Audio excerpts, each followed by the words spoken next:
How to use WhatsApp Pay Link feature 2026. So let me tell you guys, using a WhatsApp payment link depends on your location and whether you are using the service as a standard user for personal transfers or as a business for sales. So for the peer-to-peer payments, which is available in India, Brazil, and Singapore only, open your WhatsApp business app and then tap on the settings icon at the bottom right corner of your screen.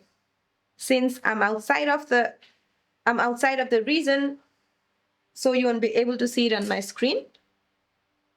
But if you're in India, Brazil, or Singapore, you'll be able to see the payment option on your screen. Then go to Add Payment Method and choose your bank and verify your phone number. Then open a chat and then tap the attachment or the paperclip. Enter the amount and authorize the transfer with your PIN or UPI. Then simply to receive money, share your linked mobile number or your WhatsApp QR code. So that's it for this video, guys. I hope this video is helpful. See you in my next one.